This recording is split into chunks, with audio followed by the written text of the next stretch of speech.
नमस्कार। आज की क्लास में 5 मिनट हम बात करेंगे पिछले क्लासों पर और उसके बाद हम कंटिन्यू करेंगे। अब तक का जो हमारा ब्यौरा है कि अब तक हमने क्या कंप्लीट किया है। अब तक हमने मैपिंग कंप्लीट कर ली है, स्पेशली वर्ल्ड के डिफरेंट डिफरेंट कॉन्टिनेंट वाइज। ठीक है, वर्ल्ड वाइज हम करेंगे। जब हम ह्यूमन ज्योग्राफी पढ़ेंगे तो होल वर्ल्ड को प्रैक्टिस करेंगे, इंडस्ट्री और होल वर्ल्ड की एग्रीकल्चर, पूरे वर्ल्ड का जो भी पूरा सेटअप है वो पूरा वर्ल्ड वाइज वो हम डिस्कस करेंगे बाद में। उसके बाद हमने कोर ज्योग्राफी स्टार्ट किया है जिसको हम फिजिकल ज्योग्राफी कहते हैं। और फिजिकल ज्योग्राफी में हमारा अभी जो चल रहा है कोर्स क्लास वो जियोमॉर्फोलॉजी का चल रहा है। हम जियोमॉर्फोलॉजी में इंट्रो सेक्शन कवर कर चुके हैं कि क्या होती है जियोमॉर्फोलॉजी और जियोमॉर्फोलॉजी में हम क्या पढ़ते हैं। इंट्रो सेक्शन के साथ साथ हमने ये भी डिस्कस किया है कि बीपीएससी का जो सिलेबस है, ठीक है, बीपीएससी सिलेबस, उसमें क्या क्या जियोमॉर्फोलॉजी वाले सेक्शन में हमें पढ़ना है।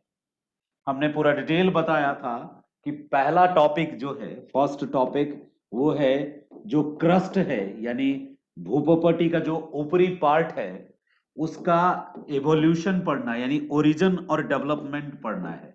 क्रस्ट का ओरिजिन पढ़ना है और ओरिजिन के साथ साथ क्रस्ट का डेवलपमेंट पढ़ना है कि कैसे कैसे क्रस्ट डेवलप हुआ। जब हम क्रस्ट के ओरिजिन की बात करते हैं तो ऑटोमेटिकली इसमें शामिल हो जाता है अर्थ का ओरिजिन, क्योंकि अर्थ के ओरिजिन के बाद ही, पृथ्वी की उत्पत्ति के बाद ही क्रस्ट की का फॉर्मेशन शुरू हुआ। कल एक गलती हुई थी कि इतिहास के ग्रुप में मैंने गलत लिंक शेयर कर दिया था गलती से, जिससे कम छात्र शामिल हो पाए थे। आज मैंने ऐसी कोई गलती नहीं की है। 21 दिसंबर 2021 5:30, ठीक है, आप लोगों को मिल गया है। तो टाइम से जो लोग जुड़े हैं, ठीक है, स्वागत है आपका। जो नहीं जुड़े हैं वो निश्चिंत रहे, मैं आज ये क्लास अभी ही आपके ग्रुप में वीडियो के फॉर्म में डाल दूंगा। तो क्रस्ट के ओरिजिन और डेवलपमेंट को हम डिस्कस कर रहे थे।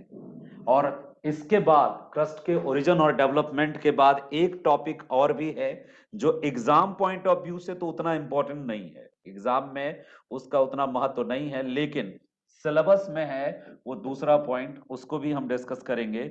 वो है अर्थ मूवमेंट्स एंड प्लेट टेक्टोनिक्स। एक साथ है ये, earth movement end plate tectonics, ये एक ही साथ बीपीएससी ने लिखा है। तो आज हम इस पर भी फोकस करने वाले हैं, अर्थ मूवमेंट और प्लेट टेक्टोनिक पे। चलिए, ये तो था आज का इंट्रो थोड़ा सा। अब हम मुद्दे पे आते हैं। पिछले क्लास में हमने एक डिस्कशन आपके सामने रखा था कि जब पृथ्वी की उत्पत्ति हुई तो आफ्टर द ओरिजिन ऑफ अर्थ,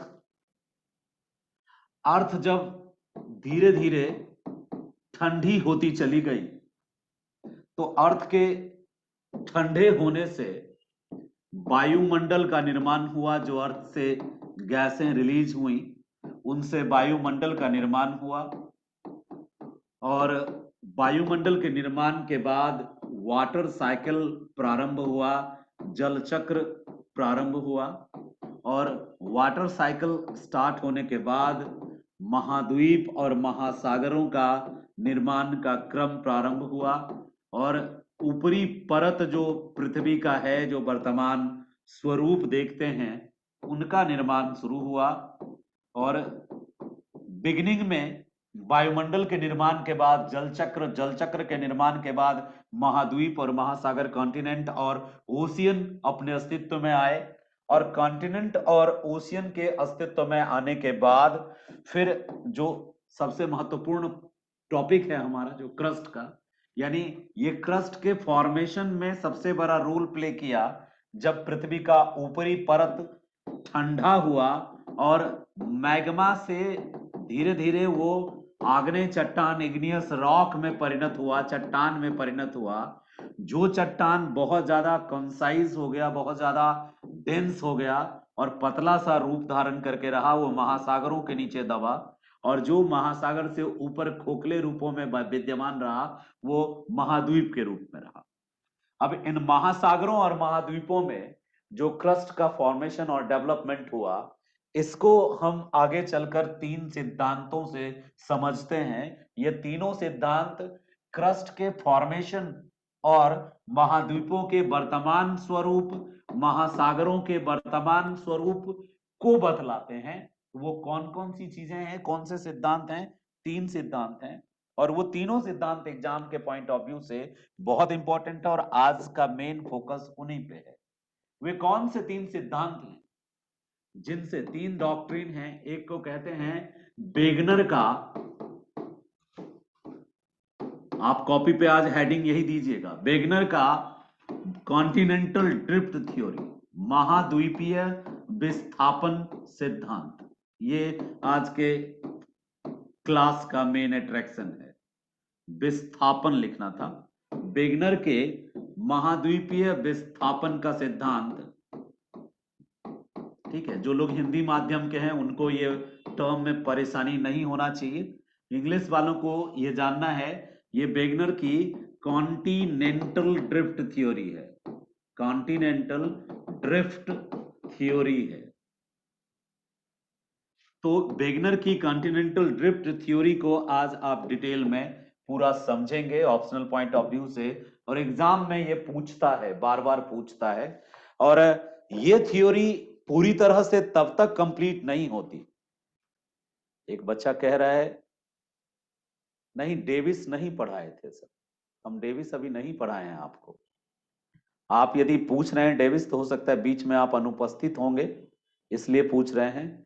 मैंने क्लास का रिदम चेंज किया है, थोड़ा आपसे बात कर लें। जो कृष्ण जी हैं आज के क्लास में जिन्होंने प्रश्न पूछा, जियोमॉर्फोलॉजी का जो है दो सेक्शन है।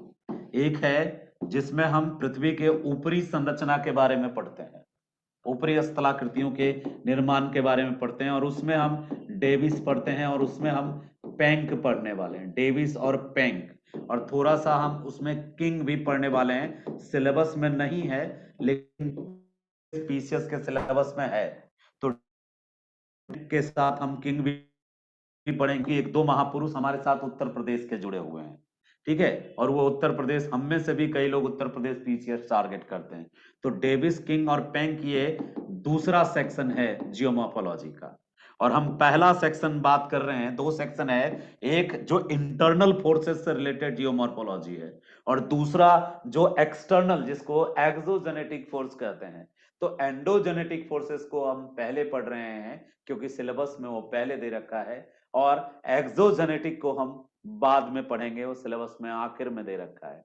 तो चलिए हम एंडोजेनेटिक में क्या पढ़ रहे हैं। एंडोजेनेटिक जो फोर्सेस हैं, आंतरिक शक्तियों में जो आंतरिक शक्तियों के कारण जो बदलाव आता है, वो मूलतः उस सब का, आंतरिक शक्तियों का जो केंद्र जड़ है वो प्लेट टेक्टोनिक थ्योरी ही है। प्लेट टेक्टोनिक थ्योरी जो है वो मूलतः आंतरिक शक्तियों को ही एक्सप्लेन करती है कि आखिर आंतरिक शक्तियां जो हैं पृथ्वी के आंतरिक भागों में वो कैसे फंक्शन करती हैं, वो क्यों फंक्शन करती हैं, आखिर पृथ्वी पर इस तरह के जो मूवमेंट होते हैं, अर्थक्वेक आता है, वॉल्केनिक इरप्शन आता है, तो वो क्यों आता है। तो ये आंतरिक शक्तियों से रिलेटेड है।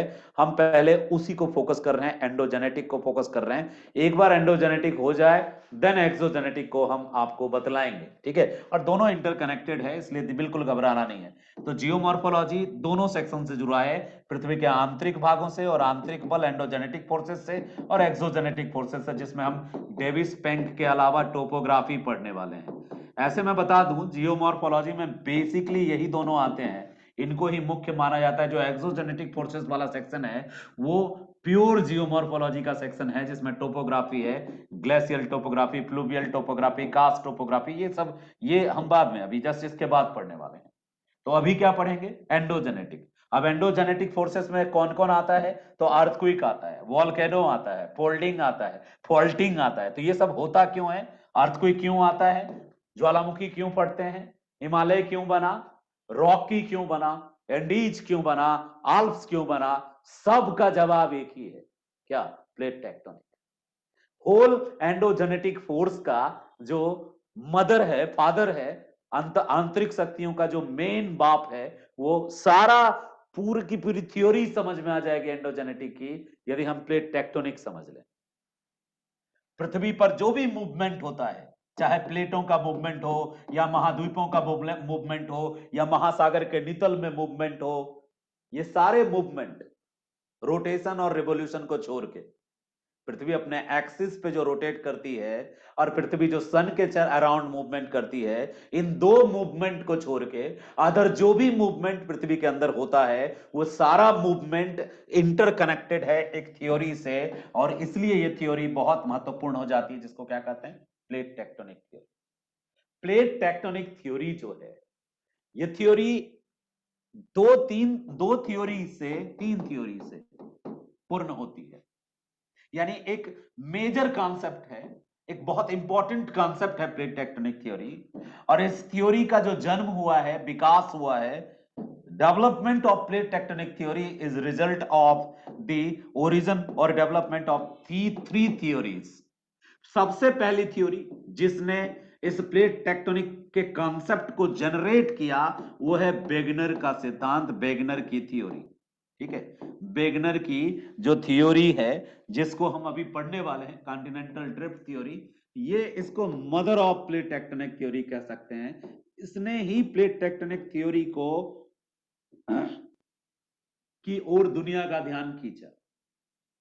यानी प्लेट टेक्टोनिक थ्योरी का डेवलपमेंट स्टार्ट होता है वेगनर की थ्योरी से, और फिर प्लेट टेक्टोनिक थ्योरी का पालन पोषण होता है हैरी और हेस की थ्योरी से। हैरी हेस की जो थ्योरी है, हैरी हेस की जो थ्योरी है, उससे इसने कौन सी थ्योरी दी, सागरीय नितल प्रसरण की थ्योरी, सी फ्लोर स्प्रेडिंग की थ्योरी हैरी हेस ने दी। यानी वेगनर ने जो बीज बोया, उस बीज को पौधे में परिवर्तित करके उस पौधे का लालन पालन हैरी हेस की थ्योरी ने की, और उस पौधे का फल जो खाया, यानी उस पौधे में जो फल आया, उस जिससे कि वो बहुत पॉपुलर हुआ ये थ्योरी, उसमें आर्थर होम्स का बहुत बड़ा रोल है। तीन सिद्धांतों का प्रतिफल है, प्रोडक्ट है, कौन, प्लेट टेक्टोनिक थ्योरी। यानी प्लेट टेक्टोनिक थ्योरी जो है वो रिजल्ट है तीन छोटी छोटी थ्योरीज का, और तीनों थ्योरी मिलकर प्लेट टेक्टोनिक थ्योरी को कंप्लीट करती है। और या यूं कहें कि प्लेट टेक्टोनिक थ्योरी इन तीनों थ्योरी को संबल देती है, प्रूफ करती है, यानी दोनों एक दूसरे के पूरक हैं। इन थ्योरीज से प्लेट टेक्टोनिक थ्योरी प्रूफ होता है, और प्लेट टेक्टोनिक थ्योरी इन तीनों थ्योरी को आधार देती है समझने का। अब आप कहेंगे कि प्लेट टेक्टोनिक थ्योरी किसने दिया, फिर क्या इन तीनों ने मिलकर प्लेट टेक्टोनिक थ्योरी दिया? नहीं, प्लेट टेक्टोनिक का कॉन्सेप्ट जो था, संकल्पना काफी पहले से चलती आ रही थी। एक व्यक्ति था, उसका नाम था टूजो विल्सन, एक व्यक्ति था, उसका नाम था मॉर्गन, डब्ल्यू.सी. मॉर्गन। ये मॉर्गन, ये विल्सन, इन्होंने कल्पना किया था इस तरीके से कि पृथ्वी की ऊपरी परत जो है, यानी जिसको हम क्रस्ट कहते हैं, क्रस्ट का जो डेवलपमेंट हुआ है, क्रस्ट में जो परिवर्तन आए हैं, ये क्रस्ट जो छोटे बड़े प्लेटों से मिलकर बना है ना, दरअसल ये प्लेट गति करते हैं, प्लेट मूवमेंट करते हैं, और इन्हीं प्लेटों से मिलकर बना। लेकिन उन लोगों ने जो बिगिनिंग में जिन्होंने प्लेटों की बात की, वो उतना ज्यादा एक्सप्लेन नहीं कर पाए, डिफाइन नहीं कर पाए, सिर्फ उन्होंने एक शब्द यूज किया, प्लेट, और दूसरे ने संभावना जाहिर की कि शायद ये प्लेट गति करते होंगे, लेकिन साबित नहीं किया उन्होंने। कहते हैं ना कि आपने एक सपना देखा, लेकिन आपने उस सपने को पूरा नहीं किया, दूसरा आया और उस सपने को आधा कंप्लीट किया, तीसरे ने उस सपने को पूरा कंप्लीट किया, चौथे ने उस सपने को जिया। तो कुल मिलाकर के कई लोगों का योगदान है इस थ्योरी में। ठीक है, टूजो विल्सन का योगदान है, मॉर्गन का योगदान है, W C. Morgan, Tuzo Wilson, Wegener, Harry Hess और आर्थर होम्स, ये सबके बाद में ये इस पूरे सिद्धांत का फायदा उठाया, और इसने पर्वत निर्माण, पर्वत की उत्पत्ति का सिद्धांत दिया। आपसे यदि कोई पूछे कि पर्वत की उत्पत्ति का सिद्धांत किसने दिया, तो आर्थर होम्स। सागरीय नितल प्रसरण का सिद्धांत किसने दिया? हैरी हेस। महाद्वीप गति करते हैं, महाद्वीप प्रवाहित होते हैं, कॉन्टिनेंट ड्रिफ्ट करता है, कॉन्टिनेंटल ड्रिफ्ट की थ्योरी किसने दी? वेगनर ने। अब एक कहानी की तरह इन चारों पांचों को मिक्स करके पहले मैं सुनाऊंगा और कोशिश करूंगा आपकी एक समझ विकसित कर दूं। वो समझ आपको बहुत काम देगा, पूरी ज्योग्राफी का कोर मर्म समझा देगा। देखो, एंडोजेनेटिक फोर्सेस ज्यादा ताकतवर फोर्सेस, एंडोजेनेटिक फोर्सेस का परिणाम स्पष्ट देखने को मिलता है। Endogenetic forces long term work करती है और एक्सोजेनेटिक यानी धरातल पर दो तरह की शक्तियां कार्य करती है, आंतरिक शक्तियां और बाह्य शक्तियां। आंतरिक शक्तियां दीर्घकालिक परिवर्तन करती हैं, एंडोजेनेटिक उसी को बोलते हैं, लॉन्ग टर्म चेंज करती हैं। आंतरिक शक्तियां बहुत ज्यादा आक्रामक, विस्फोटक, पावरफुल, ताकतवर होती हैं। और जो बाह्य शक्तियां हैं वो अल्पकालिक, दीर्घकालिक दोनों तरह के प्रभाव में शामिल होती हैं। और बाह्य शक्तियां जो होती हैं, इनके जो दूत होते हैं वो उतने ज्यादा आक्रामक, उतने उस तरीके का रिजल्ट देने वाले नहीं होते हैं। तो पूरा चैप्टर इंटरकनेक्टेड है। पहला चैप्टर था क्रस्ट का ओरिजिन, हम पिछले क्लास में उस पर एक लेक्चर आपको दिए कि क्रस्ट का ओरिजिन अर्थ के ओरिजिन से रिलेटेड है। अर्थ का ओरिजिन कैसे हुआ? जो सोलर सिस्टम का ओरिजिन है वही अर्थ का ओरिजिन है। सोलर सिस्टम का ओरिजिन कैसे हुआ? तो दो तरह के थ्योरीज हैं सोलर सिस्टम के ओरिजिन को लेके, ये हमने पिछली क्लास में बात की थी, ज्यादा डेप्थ में नहीं गया क्योंकि उसकी जरूरत नहीं थी, फिर भी हम थोड़ा बता देते हैं। एक थ्योरी है वन स्टार थ्योरी, दूसरा है two star theory. One star theory कहता है एक ही तारा था, उसमें बिग बैंग हुआ, धमाका हुआ और उस धमाके से पूरा सोलर सिस्टम जनरेट हुआ। ठीक है, धमाके से जनरेट हुआ, बिग बैंग थ्योरी की बात करते हैं लोग। और दूसरी थ्योरी करता है कि एक तारा पहले से था, वो टूटने के, तारे का भी एक जीवन चक्र होता है, तारे भी अपने कई अवस्थाओं से गुजरते हैं और अंतिम अवस्था में सुपरनोवा विस्फोट के साथ तारे की मृत्यु हो जाती है और तारा जो है न्यूट्रॉन तारा या फिर उसके बाद फिर ब्लैक होल में कन्वर्ट हो जाता है। एक समय ऐसा आएगा जब हमारा जो सूर्य है ये भी ब्लैक होल में कन्वर्ट हो जाएगा और अपने इन सारे ग्रह उपग्रह को खुद ही निगल जाएगा। लेकिन ना, ऐसा लाखों वर्षों करोड़ों वर्षों के बाद होगा, तब तक में हम निपट लेंगे, इसलिए चिंता की कोई बात नहीं है। ठीक है, तो हम बात ये कर रहे थे आपसे कि पृथ्वी की उत्पत्ति, सोलर सिस्टम की उत्पत्ति के बारे में कई थ्योरीज हैं, कई हाइपोथेसिस हैं। एक वन स्टार थ्योरी है, टू स्टार थ्योरी है। टू स्टार थ्योरी ज्यादा, कई सारे विद्वानों ने टू स्टार थ्योरी दी है। क्यों? क्योंकि उससे ग्रहों के जो आकार हैं और ग्रहों की जो संरचना है, ग्रहों के निर्माण में शामिल जो मटेरियल हैं जिनसे ये ग्रह प्लैनेट्स बने हैं हमारे, चाहे वो जोवियन प्लैनेट्स हों, चाहे वो टेरेस्ट्रियल प्लैनेट हों, गैसीय ग्रह हों, या फिर जो जिसके पास मास ज्यादा है जैसे पृथ्वी, मंगल, शुक्र, बुध, या फिर जो बृहस्पति, शनि, अरुण, वरुण है, या तो वो लोग जो है गैसीय ग्रह हैं, उन आकार में बड़े हैं। और जो इधर पृथ्वी, मंगल, बुध और शुक्र है, ये स्थलीय ग्रह हैं, एक तरीके से इनके पास इनका मास, द्रव्यमान ज्यादा है। तो जो ये ग्रहों का आकार है, ग्रहों की संरचना है, इसको बहुत अच्छे से स्पष्ट करता है टू स्टार थ्योरी।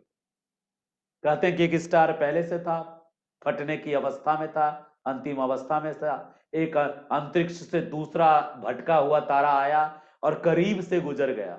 वो तो चला गया, लेकिन उसके अट्रैक्शन के कारण ये जो सूर्य था, इसमें एक ज्वाला उठी, एक टाइड उठा, एक ज्वार उठा, और वही ज्वार सूर्य के गुरुत्वाकर्षण के कारण सूर्य के चारों ओर चक्कर काटते हुए ग्रहों और उपग्रहों का निर्माण किया। चूंकि सूर्य से वह लावा निकला था, तो सूर्य का ही अंश है ये सब, और जो भारी मास वाले पदार्थ थे वो सूर्य की ओर रह गए, और जो सूर्य से दूर थे वो गैसीय पदार्थ वाले ग्रह हो गए। पृथ्वी भी सूर्य जैसी आग की भट्टी से निकला, एक गर्म तप्त कोयले की तरह एक टुकड़ा था, भट्टी का टुकड़ा, जो शुरुआत में बहुत ज्यादा गर्म था, तप्त था, पिघली हुई चट्टानों से मिलकर बना था। धीरे धीरे ये ठंडा हुआ, जैसे भट्टी से कोई पदार्थ निकाल दें, कोयले का लाल गर्म कोयला जिसको आप अंगारा कहते हैं, निकाल दें तो वो अंगारा धीरे धीरे ठंडा होता है और उसकी ऊपरी परत जो है वो चेंज होती है, लेकिन उसके अंदर आग भरा होता है। पृथ्वी भी ऐसी ही है। पृथ्वी का ऊपरी परत ठंडा होकर क्रस्ट में परिणत हुआ है, लेकिन पृथ्वी के भीतरी भाग में आज भी हीट है, टेम्परेचर है, आग है, उच्च तापमान है। ऐसा हाइपोथेसिस, ऐसी संकल्पना है विद्वानों की कि पृथ्वी का भीतरी भाग इसलिए गर्म है क्योंकि ये सूर्य का एक हिस्सा था और इसको ठंडा, पूरी तरह ठंडा होने में वक्त लगेगा। तो क्या पूरी तरह ठंडी हो जाएगी पृथ्वी?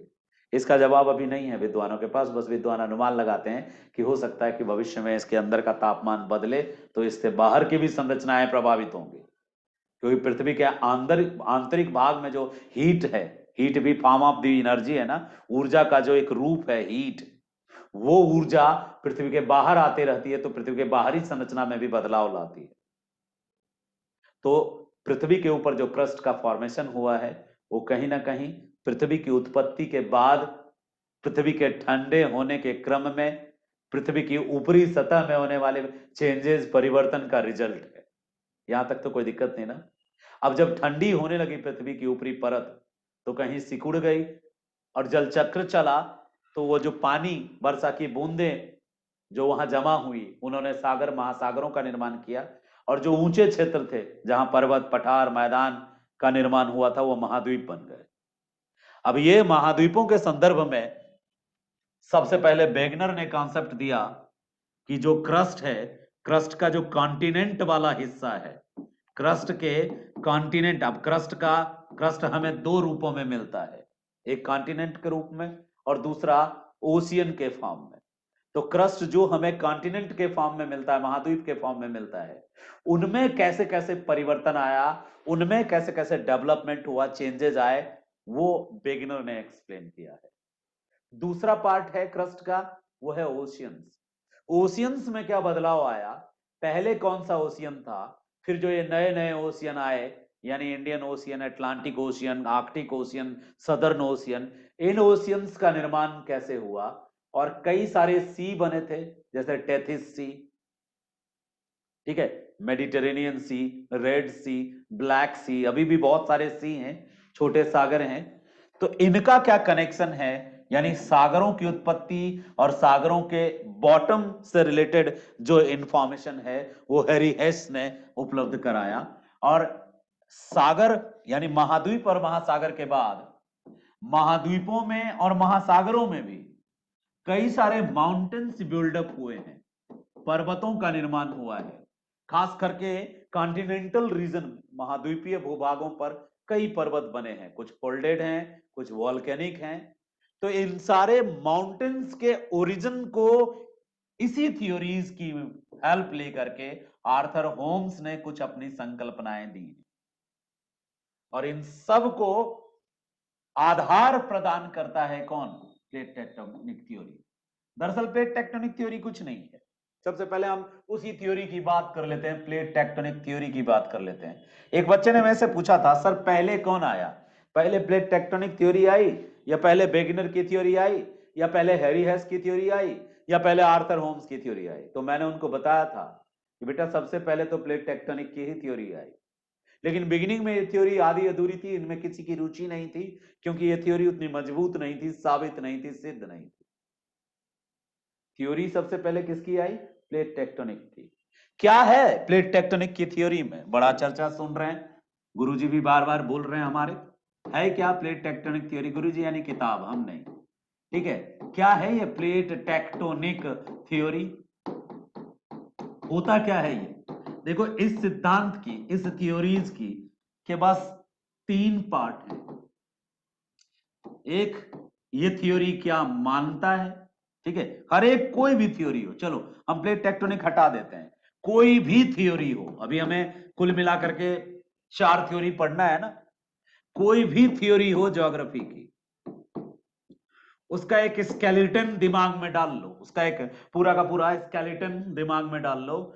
सबसे पहले उस थ्योरी को का इंट्रो देना होता है, परिचय, ठीक है। उस थ्योरी का क्या देना होता है? इंट्रो देना होता है। इंट्रो लिखने की जरूरत नहीं है, मन ही मन समझ लो कि पहला पैराग्राफ में तुम इंट्रो दोगे, तो इंट्रो में क्या दोगे? बेसिकली हिस्टोरिकल इंफॉर्मेशन दोगे। यहाँ पे हिस्टोरिकल इंफॉर्मेशन का मतलब क्या है?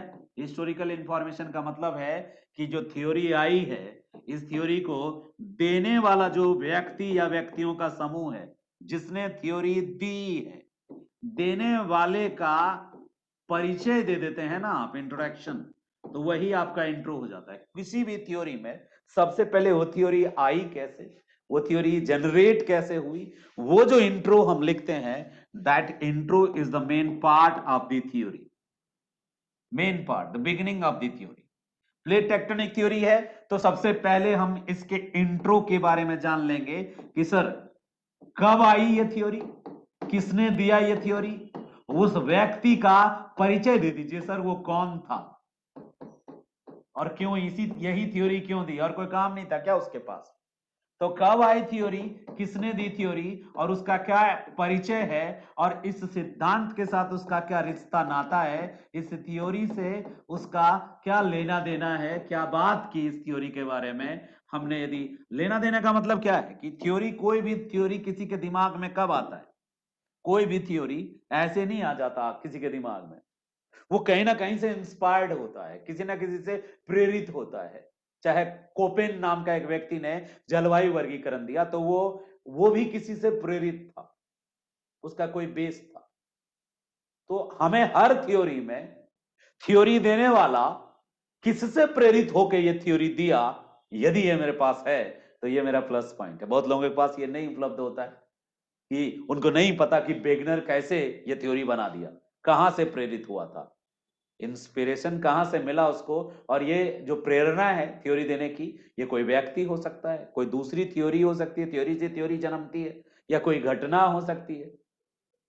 तो हम इस पे जरूर ध्यान रखेंगे कि हमारे इंट्रो में थ्योरी देने वाला व्यक्ति कब थ्योरी दिया, किस पुस्तक में उस थ्योरी की चर्चा करी, पुस्तक था या रिसर्च पेपर था, क्या था जिसमें उसने थ्योरी की चर्चा की, कब चर्चा की, किसने चर्चा की, वो व्यक्ति किससे प्रेरित हुआ था, ठीक है, सिद्धांत से उसका लेना देना क्या है, यानी थ्योरी में किससे प्रेरित होकर वो थ्योरी दिया था। इतनी बात में से कुछ बातें भी लिख दिया ना आपने, तो समझो कि आपने इंट्रो लिख दिया।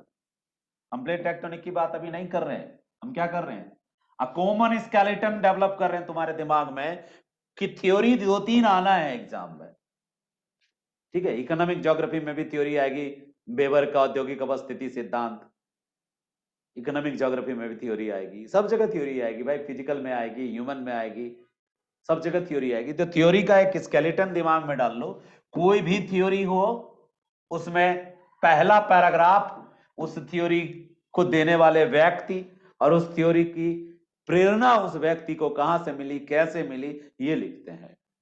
जैसे ही ये हो जाता है, इसमें जितना साधन उपलब्ध हो पाए उतना काफी है, कोई जरूरी है कि सब लिखें, इसमें से 2-4 बातें लिख देंगे, इंट्रो हो जाता है। दूसरा खंड होता है कि थ्योरी की कुछ मान्यताएं होती हैं, थ्योरी देने वाला कुछ ना कुछ एजम्पशन बोलते हैं इसको इंग्लिश में, एजम्पशन, उसकी कुछ एजम्पशन होती है, वो कुछ एज्यूम कर लेता है, मान के चलता है। थ्योरी देने वाला कुछ मान के चलता है, ए बी सी कुछ मान के चलता है, जरूर मान के चलता है, और वो लिखना होता है कि वेगनर ने ये माना कि ऐसा, वेगनर ने ऐसा देखा, वेगनर ने वैसा माना, वेगनर ने ये माना। जो वो मान के चलता है वही आगे चलकर उसकी थ्योरी में दिखता है, उसी के आधार पर वो थ्योरी बनाता है। कोई भी थ्योरी हो उसका एजम्पशन जरूर होता है थ्योरी में, मान्यताएं बोलते हैं इसको। वेगनर की मान्यताएं होंगी, हैरी हेस की कुछ मान्यताएं होंगी, आर्थर होम्स की कुछ मान्यताएं होंगी। ये मान्यताएं उनके स्टेटमेंट्स होते हैं, उनके डायलॉग होते हैं, बड़े काम के होते हैं ये मान्यताएं। इन मान्यताओं को आंसर में देने पे आंसर अच्छे स्टैंडर्ड का माना जाता है, तो जरूर ये मान्यताएं डालेंगे हम थ्योरी पढ़ते समय। हम नजर रखेंगे कि वेगनर की मान्यताएं क्या थी, या हैरी हेस की मान्यताएं क्या थी, या आर्थर होम्स क्या मान करके अपनी थ्योरी दी। पहले उसका परिचय दिया हमने, उसके बारे में लिखा, कहाँ के हैं, किस यूनिवर्सिटी के प्रोफेसर हैं, या क्या चीज के सब्जेक्ट के एक्सपर्ट थे, किन से इंस्पायर्ड हुए, थ्योरी जो दी वो कैसे, उन्होंने पहले किस लैंग्वेज में थ्योरी दी, बाद में यदि उन्होंने बुक लिखा तो कौन सी बुक लिखा उन्होंने, और वो थ्योरी को किस लैंग्वेज में पब्लिश किया उन्होंने, कब पॉपुलर हुए, ये सारी कहानी जब हम दर्द दास्तान लिखते हैं तो वो इंट्रो होता है। उसके बाद हम मान्यताएं लिखते हैं, एजम्पशन थ्योरी, हर एक थ्योरी का कुछ ना कुछ एजम्पशन होता है, किसी किसी थ्योरी में नहीं भी होता है तो अच्छी बात है, लेकिन ज्यादातर में एजम्पशन होता ही होता है। आप बस पहचान नहीं पाते हैं कि यही वाला एजम्पशन था। थ्योरी को बताने के पहले ज्योग्राफर जो बात करता है कि यदि हम मान लें कि ऐसा है वैसा है, तो वही एजम्पशन होता है, मान के चलता है ये। आप भी जब पीएचडी करेंगे ना, रिसर्च करेंगे आप, तो आप भी जब आप अपनी सिनॉप्सिस लिखेंगे, अपनी हाइपो, उसमें लिखना पड़ता है ऑब्जेक्टिव, रिसर्च क्वेश्चंस, हाइपोथेसिस, तो वैसे ही जब कोई थ्योरी देता है अपना, तो थ्योरी में उसको एक फॉर्मेट फॉलो करना होता है मान्यताएं देने की।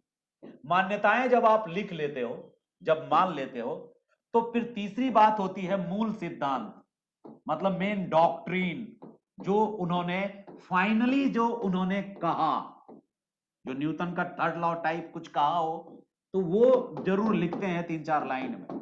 मान्यता के बाद सिद्धांत है क्या एक्चुअल में, यानी वेगनर का सिद्धांत क्या कहता है, 4 लाइन में लिख देंगे। हैरी हेस का सिद्धांत क्या कहता है, 4 लाइन में लिख देंगे। जैसे वेगनर का सिद्धांत कहता है कि महाद्वीप जो हैं वो प्रवाहित होते हैं, अब उससे रिलेटेड 2-3 डायलॉग और लिख देंगे। हैरी हेस कहता है कि जो सागर का जो बॉटम है, नितल है, वो फैल रहा है, जिसके कारण मध्य महासागरीय कटकों का निर्माण हो रहा है। तो पूरा प्योर डायलॉग इसमें लिख देंगे, जो वो मूल सिद्धांत है, मेन थ्योरी है, वो यहां 3-4 लाइन में लिखेंगे। मान्यताएं लिख दी आपने, मूल सिद्धांत लिख दिया आपने। उसके बाद आपका जो चौथा स्टेंजा होता है, पक्ष में प्रमाण देना होता है। हर एक व्यक्ति अपने आप को साबित करने के लिए प्रूफ देता है, वेगनर भी देगा, हैरी हेस भी देगा, आर्थर होम्स भी देगा। कोई कोई लोग कम प्रूफ देते हैं, कोई ज्यादा प्रूफ देता है, तो पक्ष में प्रमाण लिखते हैं, यानी कि वेगनर ने अपनी थ्योरी को साबित करने के लिए कौन कौन सा एग्जाम्पल दिया, कौन कौन सा प्रमाण, कौन कौन से प्रूफ उपलब्ध कराए, ये पक्ष में प्रमाण होता है, या प्रूफ कह सकते हैं। एक बार जब आप उनके सभी प्रमाणों का वर्णन कर देते हैं, तब अब आपकी ड्यूटी स्टार्ट होती है। क्या? आपको आलोचना करनी पड़ती है उस सिद्धांत की। आलोचना यानी क्रिटिक, आपको क्रिटिक्स देना होता है। यदि किसी दूसरे ज्योग्राफर ने दिया है तो आपको पाप नहीं लगेगा, आप बच जाएंगे।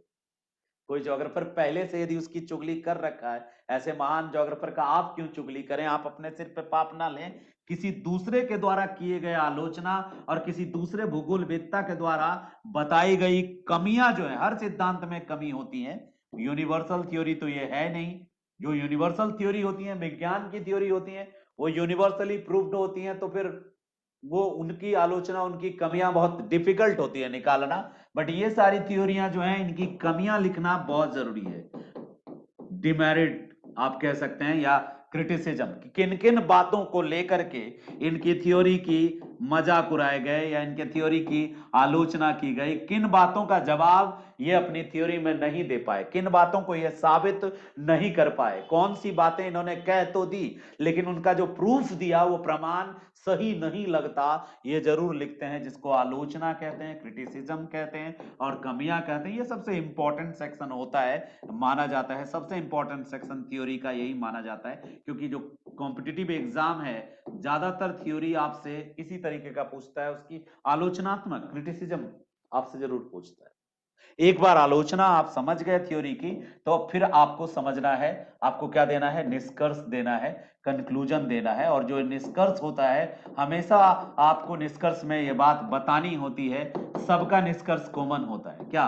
भले ही इनके सिद्धांत में इतनी कमियां थी, फिर भी इनका यह सिद्धांत बहुत ही उपादेय है, भूगोल में इसका बहुत महत्वपूर्ण योगदान है। इस सिद्धांत ने फलाना चिलाना ढेकना इन सारे कॉन्सेप्ट को क्लियर करने में अपनी महती भूमिका निभाई। और बस, यानी आपको उनको बताना है कि भले ही लाख कमी है इनमें, लेकिन इनका योगदान भुलाया नहीं जा सकता। देखो, कमियां सब में होती है, परेशान तो आदमी कर ही देता है आपको पूरी तरह से, लेकिन यदि वो आपको आपके निर्माण में सहयोगी है, सहायक है, तो फिर उसको कंक्लूजन में जो लास्ट में जो पॉइंट्स देते हैं, पॉजिटिव पॉइंट्स देते हैं कि कुल मिला के इनका योगदान जो है अतुलनीय है, प्रशंसनीय है, बस हो जाता है, सिद्धांत खत्म।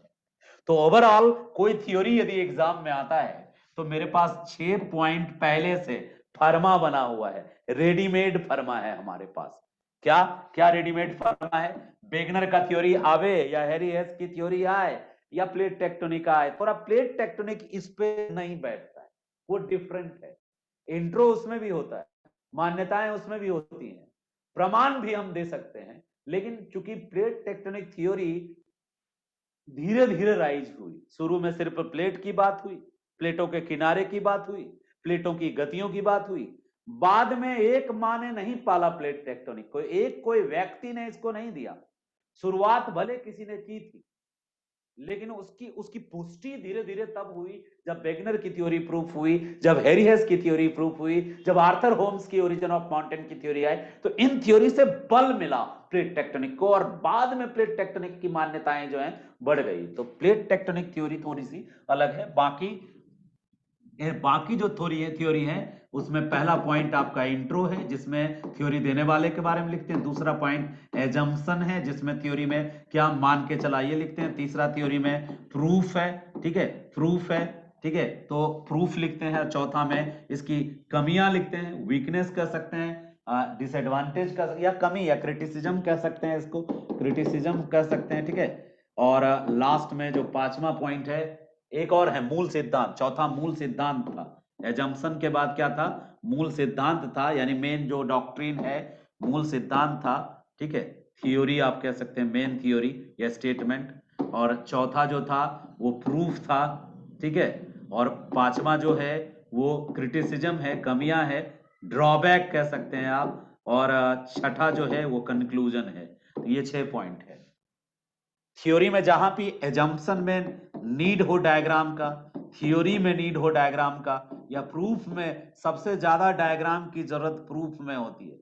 प्रूफ ही इस थ्योरी की सबसे बड़ी जान होती है। और उसके बाद दूसरा सेकंड इंपॉर्टेंट होता है, यदि प्रूफ को हमने 3 स्टार दिया तो क्रिटिसिज्म को 2 स्टार दे रहा हूं। बाकी चीजें जो होती हैं वो उतना महत्वपूर्ण, जो अल्टीमेट आपको मार्क्स मिलेगा, आपने प्रूफ कितने बेहतर से डिजाइन किया है और क्रिटिसिज्म कितना बेहतर किया है, इन्हीं दोनों पे आपके मार्क्स डिपेंड करते हैं। चलो, ये तो था, आपको स्केलेटन सिखाया, ठीक है, थ्योरी का स्केलेटन। आप सोच रहे हो थ्योरी तो कहीं है ही नहीं, हमने तो बस स्केलेटन स्केलेटन पढ़ा। तो चलो एक थ्योरी पढ़ाता हूं और उसको इस स्केलेटन पे कसने की कोशिश करता हूं। वो थ्योरी होगी आज वेगनर की। पहले हम वेगनर पढ़ लेंगे, उसके बाद हम हैरी हेस पढ़ लेंगे, और उसके बाद प्लेट टेक्टोनिक को देख लेंगे, क्योंकि प्लेट टेक्टोनिक क्या है, वो इन तीनों थ्योरी का बेस है। तो चलो पहले थोड़ा सा जानकारी, हाँ, उसको पहले पढ़ो बाद में पढ़ो, एक ही बात है, ठीक है। तो चलो हम बाद में ही पढ़ते हैं, वेगनर पे आते हैं। Alfred Wegener. अल्फ्रेड वेगनर के बारे में हमें सबसे पहले वही चीज जानना होगा, क्या? हमें इसका इंट्रो बता दो सर, कौन था, किस विद्वान का, किस विषय का ये एक्सपर्ट था, ठीक है, और थ्योरी इसके दिमाग में कैसे आई, कहां से इंस्पायर्ड हुआ, ठीक है। ये 2-3 बातें जान लेते हैं। अल्फ्रेड वेगनर एक क्लाइमेटोलॉजिस्ट थे, मौसम वैज्ञानिक थे जर्मनी के, मौसम वैज्ञानिक थे जर्मनी के, और पहले बॉटनी की स्टडी किया करते थे, यानी एक बेहतरीन इंसान, जलवायुवेत्ता भी थे, क्लाइमेटोलॉजिस्ट थे, और बॉटनी के भी विद्वान थे, और भूगर्भ शास्त्र में भी बड़ा निपुण थे, यानी ये मल्टी टैलेंटेड पर्सनालिटी थे। सब लोग लिखेगा वेगनर को, कोई लिखेगा कि Wegener was a botanist, botany का विद्वान था, कोई लिखेगा वेगनर वाज क्लाइमेटोलॉजिस्ट। आप थोड़ा अलग लिखना, आप लिखना कि Wegener was multidisciplinary scholar, ठीक है।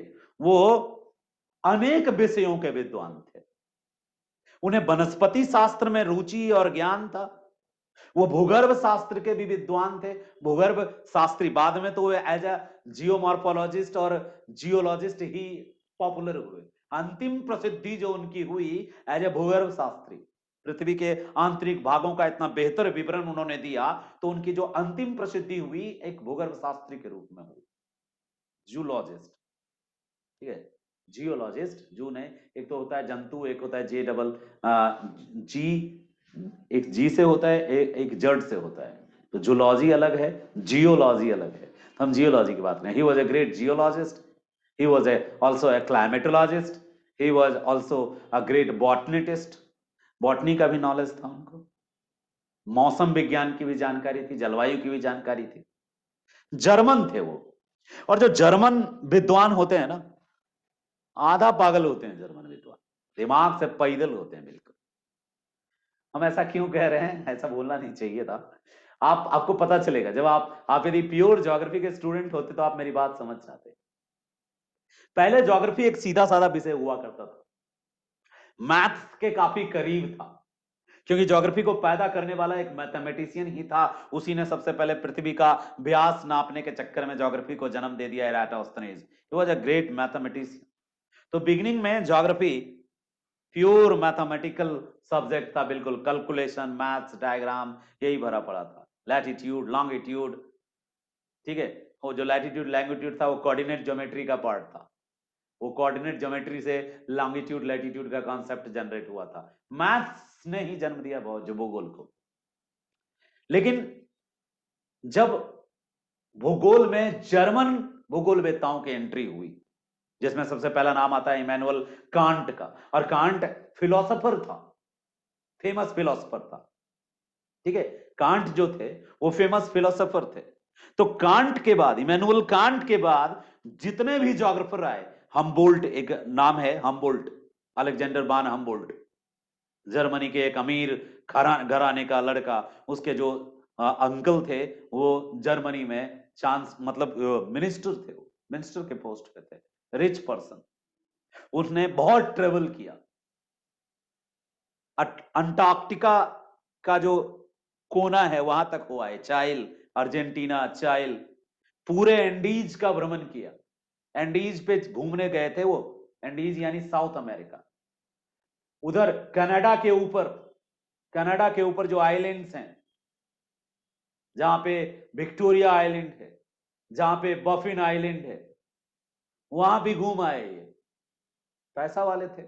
और साइबेरिया, जहां बेरिंग स्ट्रेट है, साइबेरिया तक घूम आए। यानी उत्तर में साइबेरिया और कनाडा, और दक्षिण में चिली और अर्जेंटीना तक, और इधर न्यूजीलैंड तक, पूरी दुनिया घूम आए पैसे के दम पे। और घूम करके एक ही किताब लिखा, कॉस्मस। कॉस्मस इनकी पुस्तक है, 5 खंडों में इस पुस्तक की उन्होंने रचना की, और अंतिम पुस्तक रचते हुए मर गए। 5वां खंड लिखा नहीं, पूरा कंप्लीट नहीं किया। तो हम बोल्ट जर्मन थे, और बहुत डिटेल में ज्योग्राफी को लिखा उन्होंने। उसके बाद एक आए, वो बहुत गरीब थे, साधारण परिवार से थे, बड़ा स्ट्रगल करके प्रोफेसर बने थे, और लाइब्रेरी का कीड़ा थे, कुर्सी से उठते ही नहीं थे, चिपक गए थे फेविक्विक लगा के। उसको आर्म चेयर भूगोलवेत्ता कहते हैं। उनका नाम था कार्ल रीटर, वो भी जर्मन थे। हम क्यों सारे जर्मन को बता रहे हैं, दिमाग में थोड़ी इंफॉर्मेशन भरने के लिए। जर्मन ज्योग्राफर में कार्ल रीटर, जिसने अर्धकुंडे नाम की बुक लिखी, अर्धकुंडे। ये अर्धकुंडे टर्म भी उन्होंने उसी हम्बोल्ट के कॉस्मस में एक जगह पे अर्धकुंडे शब्द यूज किया गया था, ब्रह्मांड से संबंधित, ठीक है, तो वहीं से उठा लिया अर्धकुंडे शब्द।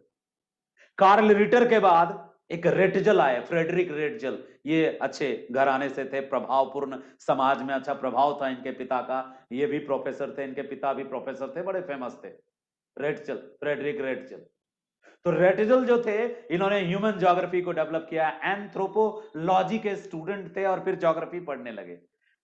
एंथ्रोपोलॉजी और ज्योग्राफी को मिक्स करके एक कॉकटेल बनाया और नाम रखा एंथ्रोपोजियोग्राफिया। एंथ्रोपोजियोग्राफिया लिखा रेटजल ने, और रेटजल पॉपुलर हो गए एज ए ह्यूमन ज्योग्राफर के फादर के रूप में, ह्यूमन ज्योग्राफी को एस्टैब्लिश करने में। रेटजल की एक फैन थी, अमेरिका गए थे एक लेक्चर देने, और वहां एक इनकी पीएचडी स्कॉलर ने इनका लेक्चर सुना और भावुक हो गई बेचारी, बहुत पैसे वाली थी, नाम था एलेन चर्चिल सैंपल। अमेरिका से इसके पीछे पीछे आ गई और इन्हीं के यहाँ रहने लगी। नाम था E C Semple, Ellen Churchill Semple नाम था, और वो रेडजल की शिष्या थी, रेडजल के साथ ही रही। रेडजल गुजर गए तो पूरा सिस्टम उन्होंने ही संभाला, एलेन चर्चिल सैंपल ने। सैंपल रेडजल की शिष्या थी, फ्रेडरिक रेडजल की।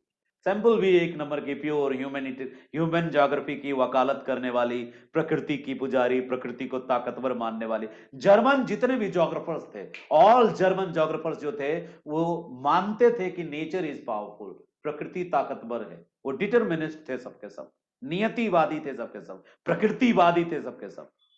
उसी कड़ी में उसी कड़ी में उसी कड़ी में आगे चलकर बहुत बाद में, प्रथम विश्व युद्ध के दौरान, ये लोग तो बहुत पहले के थे, प्रथम विश्व युद्ध के दौरान आए कौन, ये नाम था इनका professor Alfred Wegener, German geographer. बाकी ज्योग्राफर जर्मन जो भी थे प्योर ज्योग्राफर, वो बहुत क्लिष्ट जर्मन वर्ड यूज करते थे और ज्योग्राफी को बहुत डिटेल में एक्सप्लेन करते थे, बहुत सैद्धांतिक तौर पे। वेगनर ऐसे नहीं थे, दरअसल ये ज्योग्राफर थे ही नहीं। इनकी रुचि ज्यादा किसमें थी, क्लाइमेट में। सिर्फ ये क्लाइमेट जानना चाहते थे वर्ल्ड का। और इनको एक प्रोजेक्ट मिला, वो प्रोजेक्ट था effect of the climate on the butterfly, तितली पे जलवायु का क्या प्रभाव पड़ा है तितलियों पे। क्योंकि तितलियां जो बटरफ्लाई हैं काफी लंबे समय से धरती पर मौजूद है और इसकी वैरायटी बहुत है और सब जगह मिलती हैं ये, ठीक है, पूरी दुनिया में मिलती हैं तितलियां, अलग अलग वैरायटी के। तितलियों पे रिसर्च कर रहे थे ये, नाम था क्या इनका, अल्फ्रेड वेगनर। क्लाइमेट और बटरफ्लाई के बीच के कनेक्शन को समझने के चक्कर में ये अफ्रीका विजिट किए, साउथ अमेरिका विजिट किया। अफ्रीका और साउथ अमेरिका को विजिट करते समय इनको इनको ना एक इंस्पिरेशन मिली, थोड़ी प्रेरणा, इंस्पिरेशन। किस बात के लिए प्रेरित हुए ये, इनके बीच के रिलेशन को समझते समझते ये प्रेरित हुए, दोनों के मॉडल बना रहे थे, सैंपल नमूना बना रहे थे। तो इनको लगा कि अफ्रीका और साउथ अमेरिका के बीच जो ये अटलांटिक ओशियन है, ये जिगजैग जैसा इनको लगा। जिगजैग मतलब इनको लगा कि यदि साउथ अमेरिका को खींच के लाया जाए और अफ्रीका में चिपकाया जाए तो दोनों ऐसा लगेगा जैसे कडल करके एक साथ चिपक गए हैं, बिल्कुल। मतलब ऐसा लगेगा जैसे साउथ अमेरिका अफ्रीका दोनों कभी ना कभी एक साथ थे और फिर ये अलग हुए। ऐसी बात किसी ने की नहीं थी पहले। ये पहला पर्सन था जिसको ये एहसास हुआ, इसका ध्यान आकर्षित होया, इनको इनको लगा कि कभी ना कभी साउथ अफ्रीका और दक्षिण अमेरिका सटे थे, एक दूसरे के साथ थे, एक दूसरे से कनेक्टेड थे। ये जिगजैग ने ही इनको प्रेरित किया ये सिद्धांत देने के लिए। जो सिद्धांत इन्होंने दिया, इस सिद्धांत के लिए प्रेरित कैसे हुए, इन्होंने ये अफ्रीका का जो मैप देखा, इसमें इन्होंने साउथ अमेरिका का जो वो साउथ अमेरिका आप बनाने जानते हैं, ऐसे करके है साउथ अमेरिका का ब्राजील वाला पोर्शन, और इधर जाके है ये ऐसा, इस तरह से पोर्शन। इन्होंने कहा कि यदि हम इसको उठा के लाएं और ये वाला जो इसका पोर्शन है, इस वाले पोर्शन में सेट कर दें,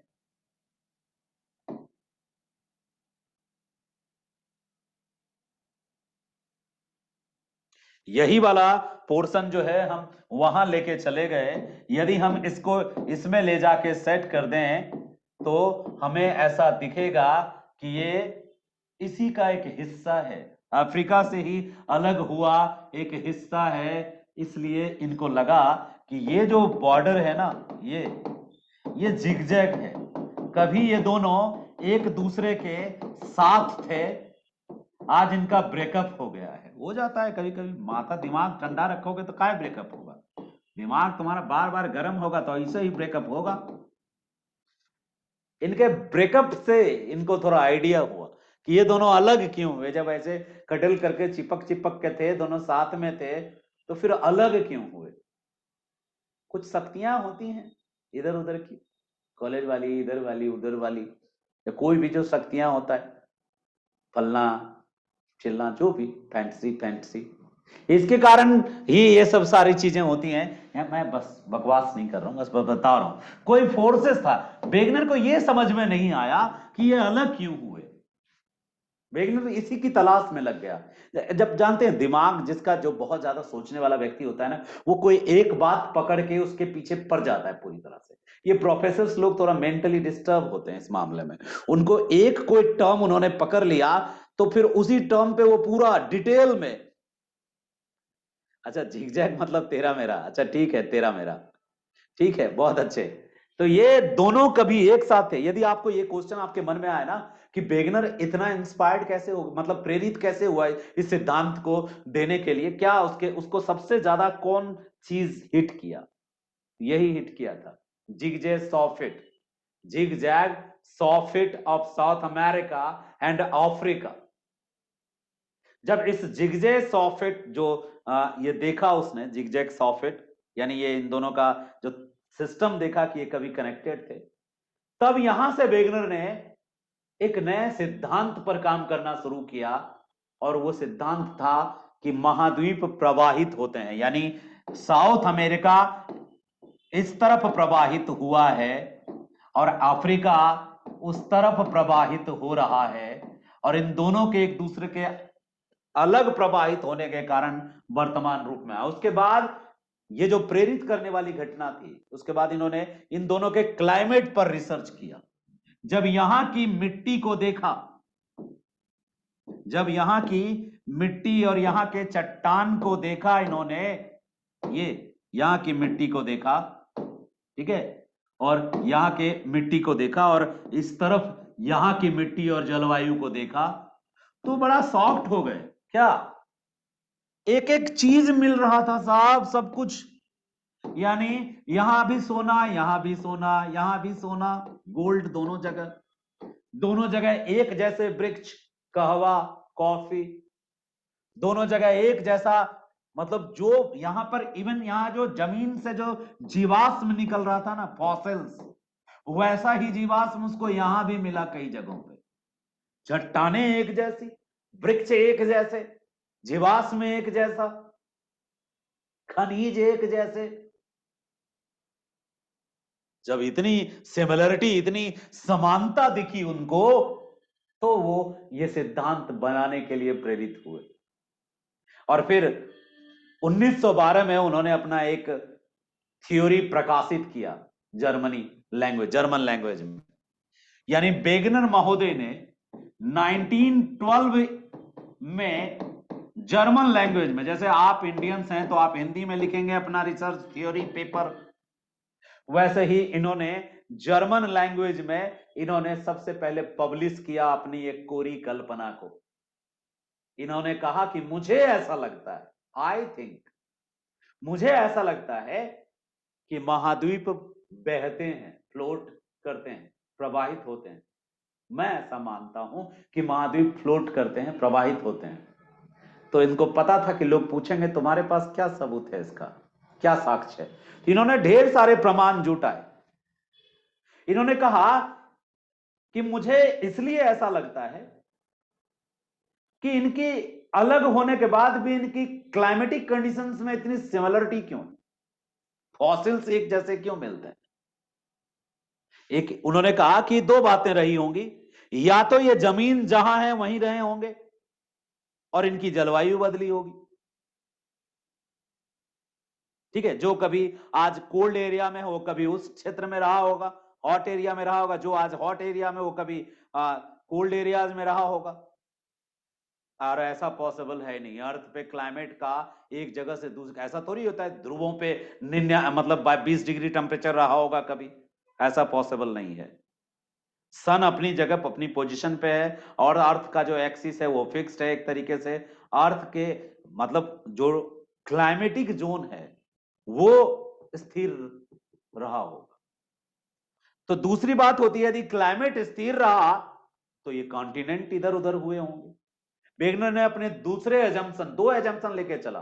वेगनर के दो एजम्पशन थे, एक ये कि महाद्वीप आज जैसे हैं वैसे ही थे पहले भी, जलवायु के जोन में परिवर्तन हुआ, यानी ये जो हम तीन कटिबंध बांटते हैं ना, उष्ण कटिबंध, शीतोष्ण कटिबंध और शीत कटिबंध, polar zone, tropical zone, temperate zone, ये जोन बदल गए होंगे, ये जोन बदलते होंगे, तभी तो इक्वेटोरियल जोन में भी कहीं कहीं, दक्षिण भारत जो है अपना, दक्षिण भारत में कई जगह पे ग्लेशियर्स के अपरदन का प्रमाण मिलता है।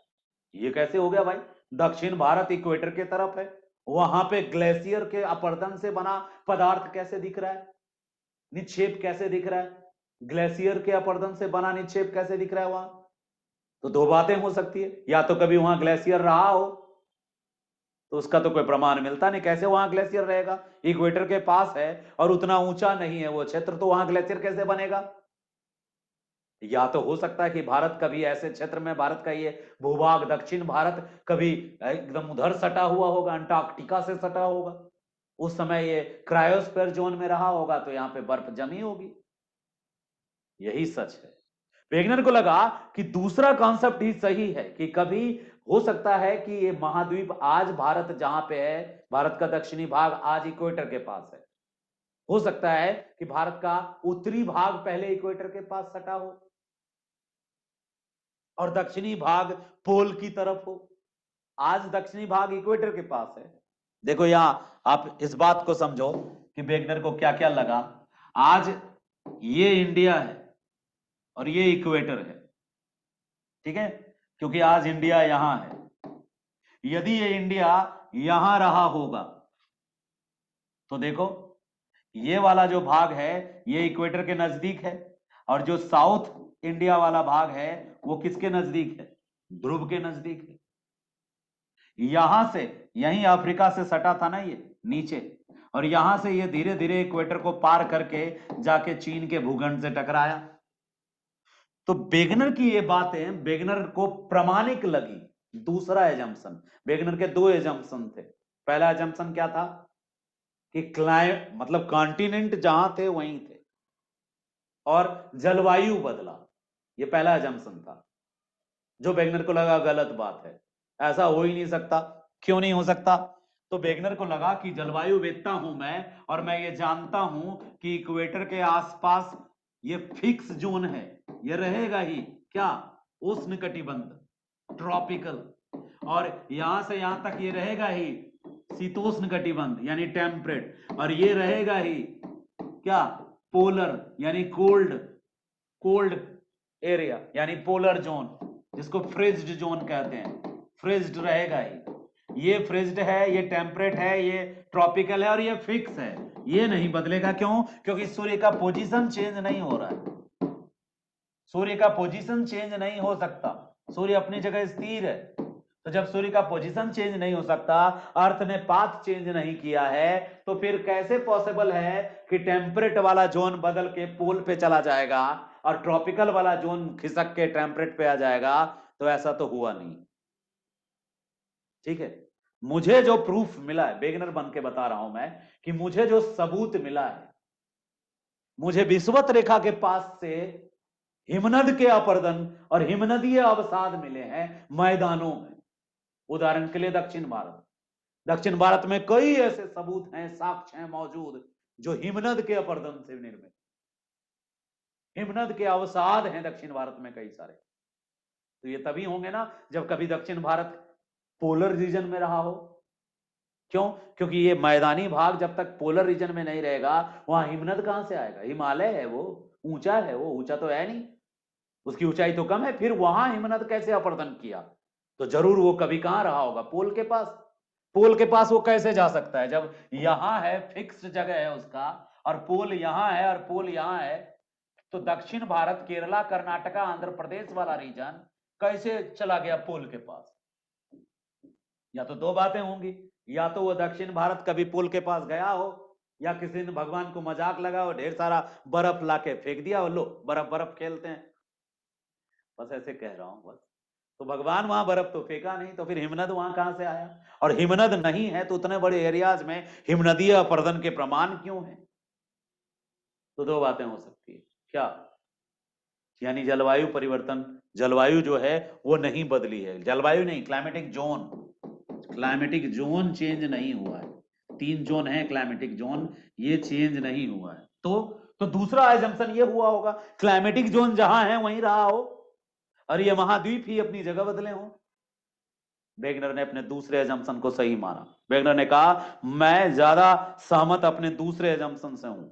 मेरा मानना है कि जलवायु कटिबंध जो है, क्लाइमेटिक जोन जो है, ट्रॉपिकल, टेम्परेट, पोलर, वही फ्रिजिड, वो फिक्स्ड रहा होगा। और ये जो स्थल भाग है, भारत का भूखंड, अफ्रीका का भूखंड, दक्षिण अमेरिका का भूखंड, नॉर्थ अमेरिका का भूखंड, यूरोप का भूखंड, इन्होंने ही अपनी जगह बदली होगी। मुझे पूरा विश्वास है कि इन्होंने अपनी जगह बदली होगी। यही मैं मान के चल रहा हूं कि इनमें प्रवाह हुआ है। ये दो एजम्पशन थे वेगनर के। वेगनर जलवायु शास्त्री थे, पूर्व वनस्पति शास्त्री थे, भूगर्भ का भी ज्ञान था और उन्होंने अपने इन दो में से एक एजम्पशन को अपना सिद्धांत बना लिया। और सिद्धांत के रूप में वेगनर ने सिद्धांत के रूप में 3-4 बातें की। पहली बात उन्होंने की क्या, उनके सिद्धांत, अब मूल सिद्धांत पे आ गया। मैंने एजम्पशन बता दिया, वेगनर कौन थे बता दिया। कौन थे वेगनर? जर्मनी के एक प्रोफेसर थे, जलवायुवेत्ता थे, वनस्पति शास्त्री थे, भूगर्भ वैज्ञानिक थे। किस कार्य में रत थे? उनका एक प्रोजेक्ट था बटरफ्लाई के ऊपर क्लाइमेट का इंपैक्ट, और उसी दौरान वो सैंपल ऑफ द अर्थ बना रहे थे। साउथ अमेरिका और अफ्रीका में रिसर्च कर रहे थे। इस दौरान उनको कुछ क्लाइमेटिक सिमिलरिटीज और कुछ फॉसिल्स की सिमिलरिटीज मिली, और इसी सिमिलरिटीज के आधार पे उनको एक और घटना ने प्रेरित किया। वो घटना था जिगसॉ फिट। जिगसॉ फिट का मतलब है कि उन्होंने पेंजिया का एक नमूना बना के मतलब दक्षिण अमेरिका और अफ्रीका का एक नमूना बना के देखा और उसके दोनों किनारों को मिला के देखा। दक्षिण अमेरिका का पूर्वी किनारा और अफ्रीका का पश्चिमी किनारा जब मिला के देखा तो उनको बड़ी साम्यता दिखी।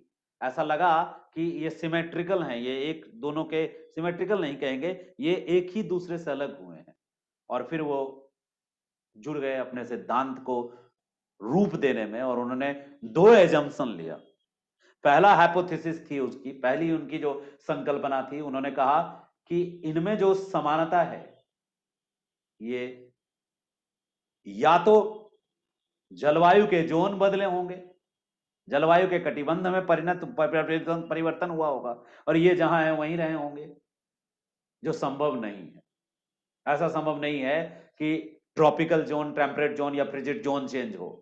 उष्ण कटिबंध, शीतोष्ण कटिबंध और शीत कटिबंध में परिवर्तन संभव नहीं है। एक जलवायुवेत्ता होने के नाते कंफर्म थे वो इस बात को लेके, ये परिवर्तन संभव नहीं है।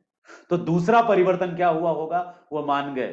ये हो सकता है कि ये जमीन आज जहां है वहां ना हो, ये स्थल खंड प्रवाहित हुए हों। और वेगनर अपने इसी दूसरे एजम्पशंस को अपने सिद्धांत के रूप में बदला और वेगनर ने अपने सिद्धांत की व्याख्या की। उन्होंने क्या बताया? उन्होंने कहा, उनका जो सिद्धांत था, उन्होंने कहा कि महाद्वीप जो आज दिखते हैं अपनी स्थिति में, आज से 2 करोड़ वर्ष पूर्व अपनी इस स्थिति में वो नहीं थे। ठीक है, उन्होंने सिद्धांत दिया। मेन सिद्धांत क्या है? वेगनर ने मेन सिद्धांत दिया कि आज से 2 करोड़ वर्ष पूर्व कार्बोनिफेरस युग में ये सारे महाद्वीप एक साथ जुड़े थे, और इस विशाल महाद्वीप को हम पेंजिया कह सकते हैं, जिसका मतलब है सुपर कॉन्टिनेंट। और जितने भी सागर हैं, छोटे छोटे बड़े, ये सारे सागर प्राचीन प्रशांत महासागर थे, जिनको उन्होंने पेंथालसा कहा। पेंथालसा मतलब सुपर ओशियन, पेंजिया मतलब सुपर कॉन्टिनेंट। उसके बाद उन्होंने कहा कि पेंजिया में ही विभाजन हुआ। पर्मियन युग में पेंजिया में विभाजन हुआ और पेंजिया 2 भाग में बटा। पेंजिया का उत्तरी भाग लारेंसिया कहलाया, जिसको अंगारा लैंड भी कहते हैं, जिसमें अमेरिका, यूरोप और एशिया का कुछ हिस्सा शामिल था। और पेंजिया का दूसरा दक्षिणी भाग गोंडवाना लैंड कहलाया, जिसमें अंटार्कटिका, ऑस्ट्रेलिया, दक्षिण अमेरिका और अफ्रीका शामिल था। उन्होंने कहा कि पेंजिया के इन दोनों खंडों में भी दरारें पड़ी भूगर्भीय हलचलों के कारण, और ये दोनों खंड भी टूटते चले गए। और क्यों टूटे ये? क्योंकि पेंजिया की 3 परतें थी।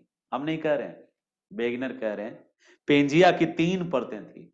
ऊपरी परत है सियाल, वेगनर ने कहा, मध्यवर्ती परत है सीमा, और केंद्रीय परत है नीफ है। वेगनर ने माना, ये लाइन याद रखना, यही वेगनर को आगे जाके इसी लाइन पे वेगनर को नोचना है, उसको खखोरना है कि क्या क्या बोल दिया बे, गलती बोल दिया आपने।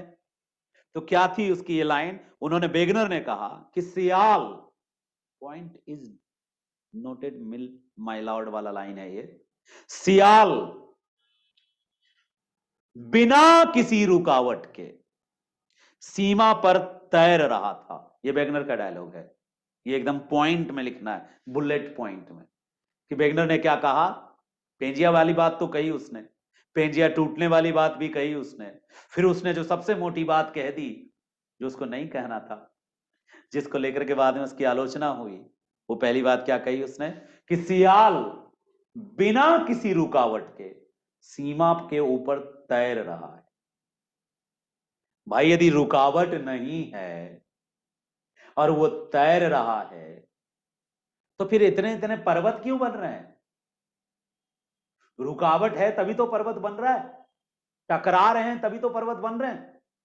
लेकिन उसने कह दिया कि सीमा के ऊपर सियाल बिना रुकावट के तैर रहा है, एक डायलॉग। दूसरा डायलॉग उन्होंने कहा, ठीक है, दूसरा डायलॉग उन्होंने कहा कि पेंजिया के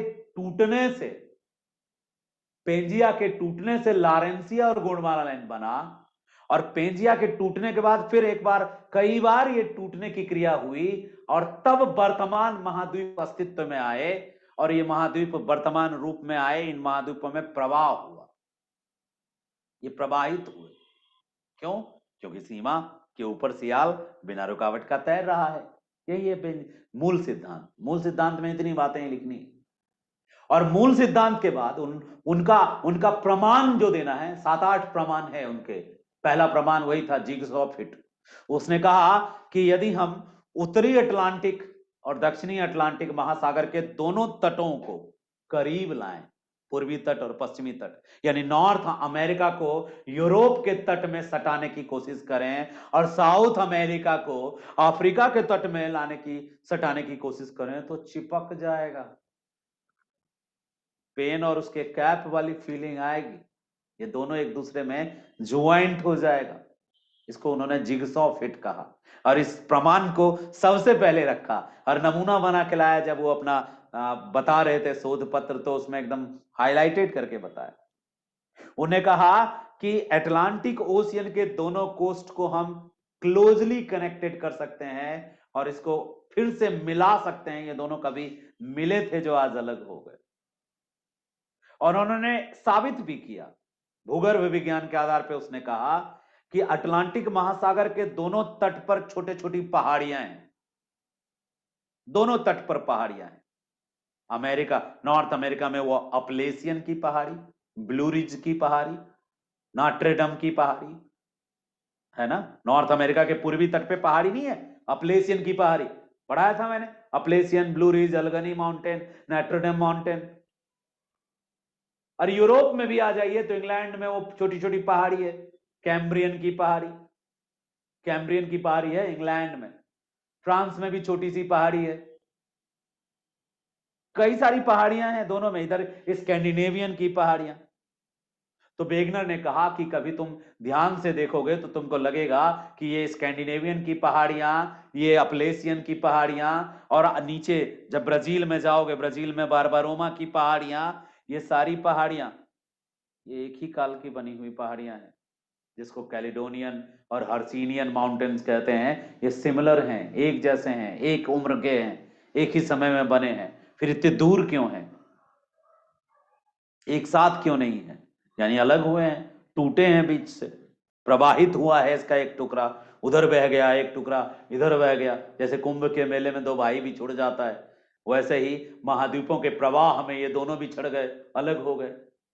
तो वेगनर ने ये थ्योरी में पहला सिद्धांत जो दिया, जिगसॉ फिट का सिद्धांत दिया, कि तुम अटलांटिक महासागर के दोनों तटों को सटा के देख लो, एक साथ सेट हो जाएंगे जिगसॉ फिट की तरह। ऐसा लगेगा कि ये दोनों तट आसानी से एक दूसरे से मिलाए जा सकते हैं। इनके दोनों तटों पे पर्वतों को देख लो, भूगर्भीय प्रमाण है, दोनों में, ठीक है।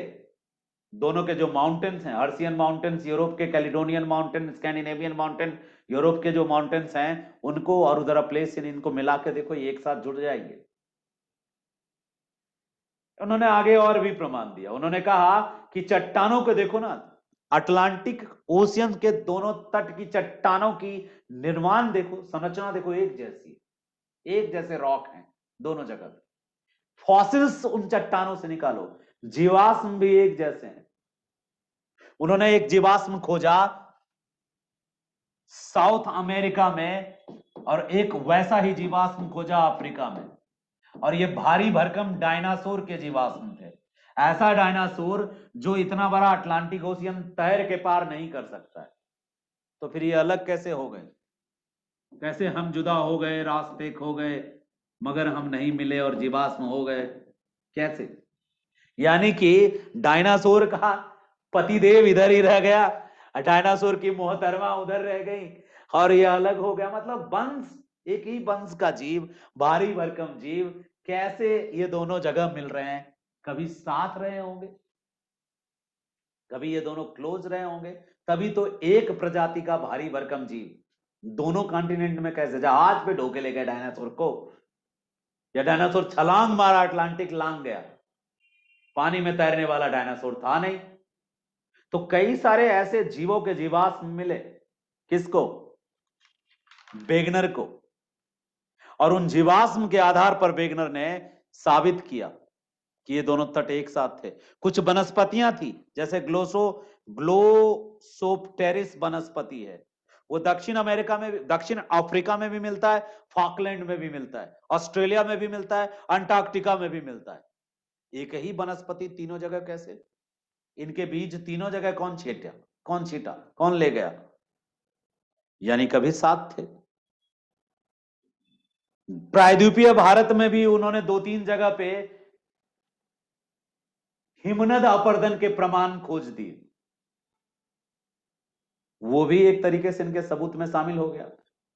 स्कैंडिनेवियन माउंटेन में एक जानवर खोज लिया, ये वनस्पति शास्त्री था, लेमिंग नाम का जानवर। लेमिंग मास सुसाइड करता है।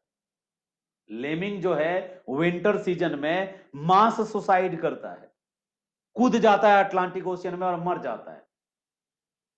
वेगनर ने कहा, पता है आपको ये लोग क्यों मरते हैं? इनके खानदान माइग्रेट करते थे, ये तैरने वाले जीव हैं नहीं, ना ही इनके पास पंख है, ये स्थलीय रास्ते से प्रवासित करते थे, माइग्रेट करते थे।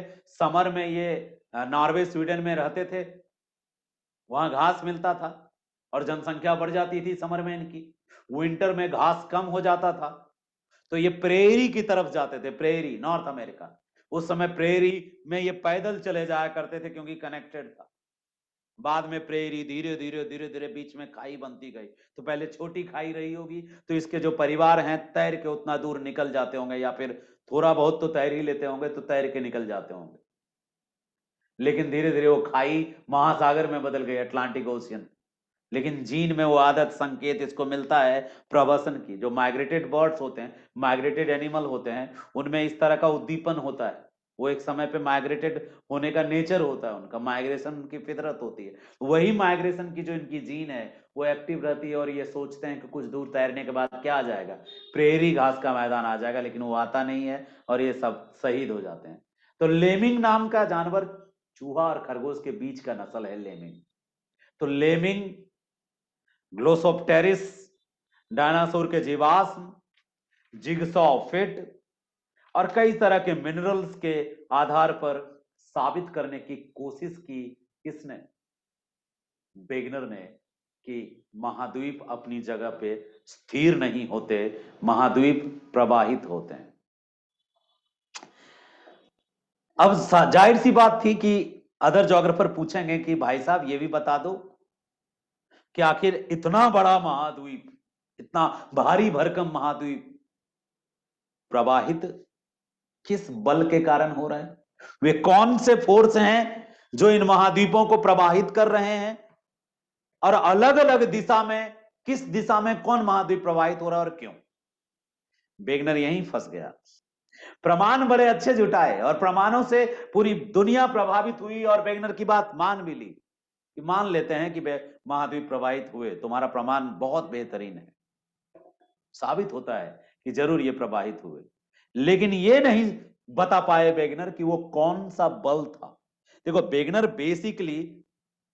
बेसिकली मेनली क्लाइमेटोलॉजिस्ट था, और वेगनर बॉटनी का स्टूडेंट था, उसको अर्थ के अंदर का जियोफिजिक्स नहीं पता था। तो वेगनर ने जब उससे पूछा गया कि प्रवाहित किस किस दिशा में, तो वेगनर ने कहा पेंजिया में 2 दिशा में प्रवाह हुआ, एक उत्तर की ओर भूमध्य रेखा की ओर और दूसरा पश्चिम की ओर, और 2 प्रकार के बल ने काम किया। एक बल गुरुत्व बल था, फोर्स ऑफ बॉयांसी,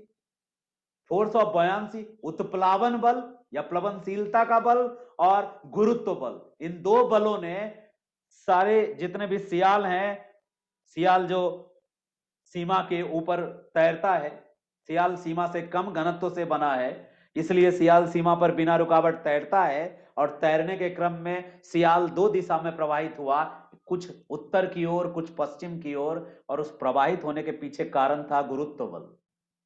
उसने कहा ध्रुवीय क्षेत्र से जो गुरुत्वाकर्षण ज्यादा है, उसी गुरुत्वाकर्षण ने इसको प्रवाहित किया। दूसरा एक बल मान लिया लोगों ने, ठीक है चलो गुरुत्व बल मान लेते हैं कि गुरुत्व बल ने कुछ प्रभाव किया होगा। दूसरा बल कौन सा है? वेगनर ने कहा जो पश्चिम की तरफ प्रवाह हुआ ना, वो ज्वारीय बल के कारण हुआ। यहीं पे वेगनर की पोपट हो गई। देखो टाइडल फोर्स एक वीक फोर्स है, ज्वारीय बल में इतनी ऊर्जा नहीं होती, इतनी फोर्स नहीं होती कि वो एक महाद्वीप को एक जगह से दूसरी जगह हिला दे, बहा दे। ज्वारीय बल में, टाइडल फोर्स में इतनी एनर्जी नहीं होती इतनी कि वो एक महाद्वीप को अपनी जगह से हिला दे। लेकिन वेगनर ने जब ज्वारीय बल बताया तो इसको लेके घोर आलोचना हुई। ठीक है, ज्वारीय बल टाइडल फोर्स की बात जब वेगनर ने की तो वेगनर की आलोचना हुई आगे चलकर, क्योंकि टाइडल फोर्स इतना पावरफुल नहीं होता कि वो क्या कर सके, कॉन्टिनेंट को मूव कर सके। चलिए एक और बात उसने की वेगनर ने कि पृथ्वी पश्चिम से पूरब दिशा की ओर घूमती है, तो ज्वारीय रगर पृथ्वी के भ्रमण पर रोक लगाने का काम करती है टाइडल फोर्स।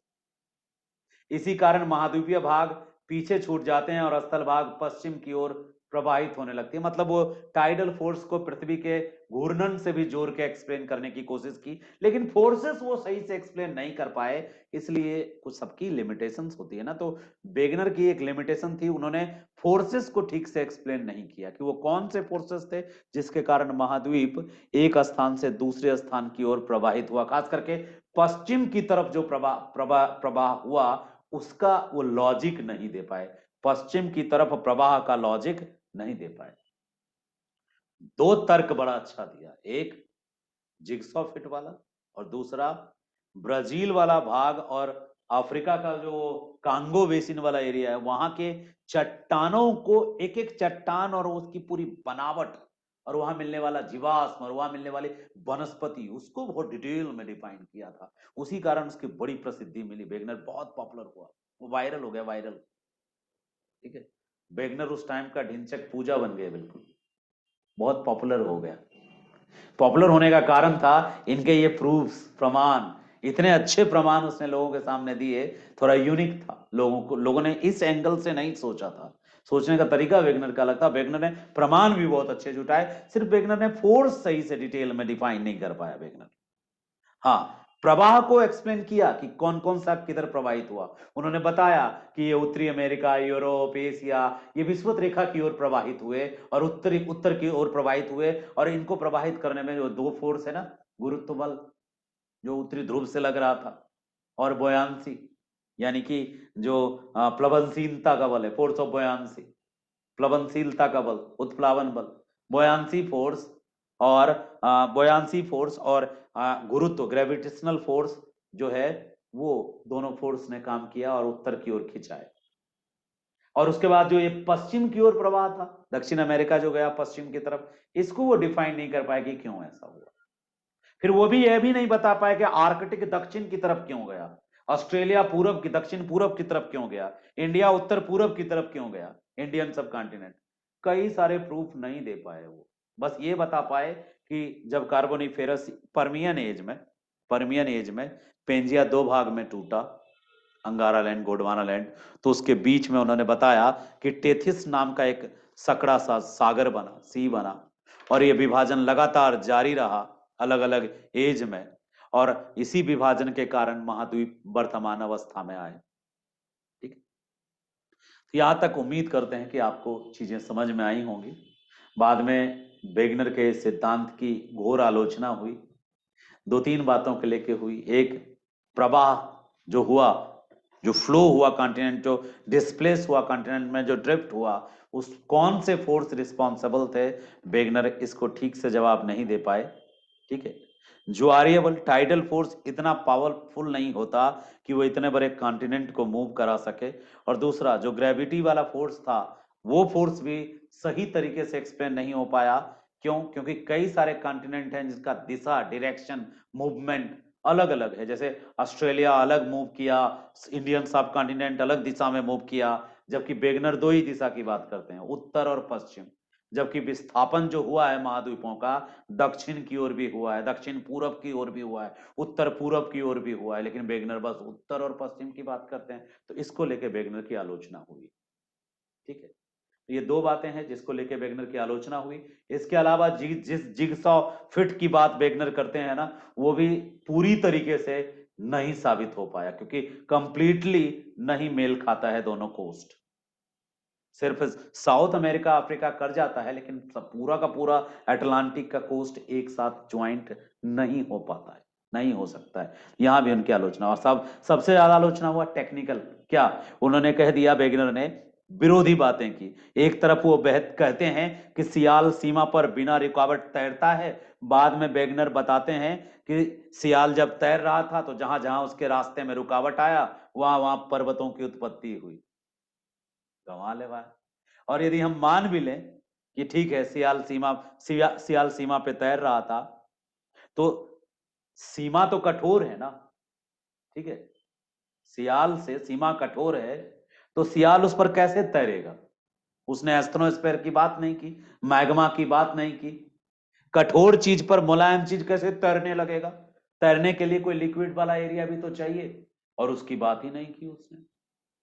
तो कई सारे कमियां थी इसमें, लेकिन इसके बावजूद इस सिद्धांत को इसके प्रमाणों के कारण जाना जाता है, क्योंकि इस सिद्धांत ने प्लेट टेक्टोनिक्स के बारे में सोचने के लिए पूरी दुनिया को प्रेरित कर दिया। और उसके बाद से फिर प्लेट टेक्टोनिक की थ्योरी पॉपुलर होके आई, और उस पर बहुत बेहतरीन काम हुआ।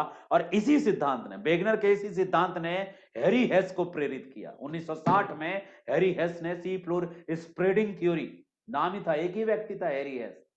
ठीक है, हैरी हेस दो आदमी नहीं है, एक ही आदमी है। हैरी हेस किससे प्रेरित हुआ? वेगनर से।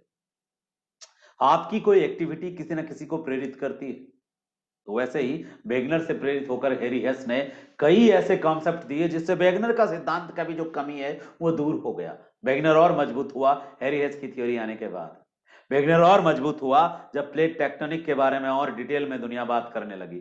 वेगनर और पॉपुलर हुआ जब आर्थर होम्स ने पर्वत निर्माण की थ्योरी दी। भले ही वेगनर में कमियां रही होंगी, लेकिन वेगनर ने जो आधारशिला बनाई, उसी आधारशिला पर पूरा प्लेट टेक्टोनिक थ्योरी, पर्वत की ओरिजिन ऑफ द माउंटेन, और सी फ्लोर स्प्रेडिंग, और कई तरह की जो फिजिकल ज्योग्राफी की जो मिस्टीरियस कॉन्सेप्ट थे, वो पूरा क्लियर हो गया लोगों का।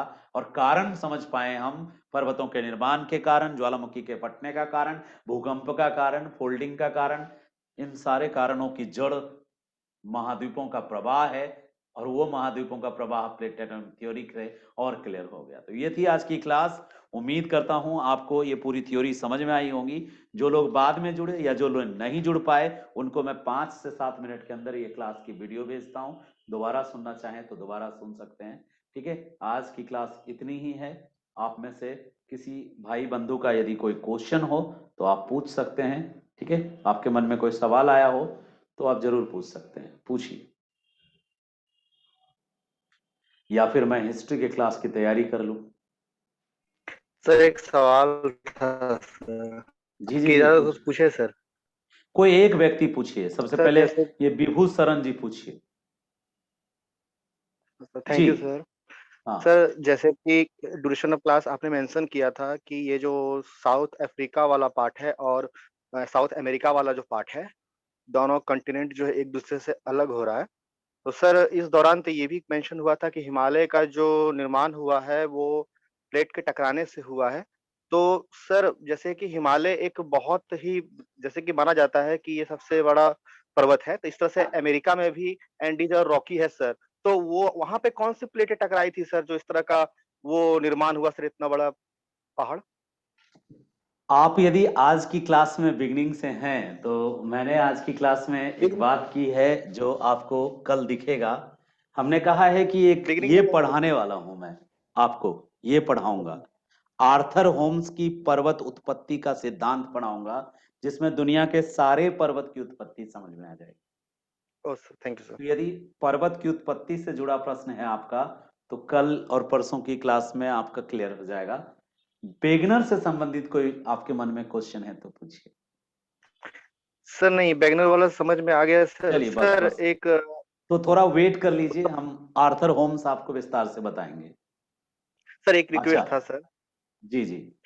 सर जैसे वेगनर का जो पढ़ा है सर, उसका एक क्लियर नोट्स अगर मिल जाता ना सर, तो उसको आंसर राइट से पेशेंस प्रैक्टिस रखिए, करते। पेशेंस रखिए आप। विभू शरण शेखावत नाम है आपका, ठीक है, हम जी सर। जरूर देंगे नोट्स। और तत्काल आपके पास यदि कोई भी पुस्तक है, ज्योग्राफी की मानक पुस्तक, तो उसमें आपको ये सारी बातें मिल जाएंगी। नोट्स से ज्यादा कॉन्सेप्ट क्लियर होना जरूरी है। नोट्स मिलेगा आपको, चिंता ना करें, नोट्स बड़ी जी चीज सर। नहीं है, मिल जाएगी। एक व्यक्ति और हैं, गुड्डू जी नाम है इनका। अच्छा, ये गुड्डू के नाम से एक बहन जुड़ती है, पूछो। शहजाद जी कुछ सर पूछना? जैसे, जी सर, जी, जी सर, जैसे वेगनर महोदय ने दो बल का जो जो दो ब, बल जो दिए सर, हाँ, उस ज्वारीय बल के बल बारे और में जानकारी गुरुत्व बल। दीजिए। जी जी, जल्दी पूछिए, भूख भी जी लगा है, सर, मुझे खाना है। पैमाने। जी पूछिए जल्दी।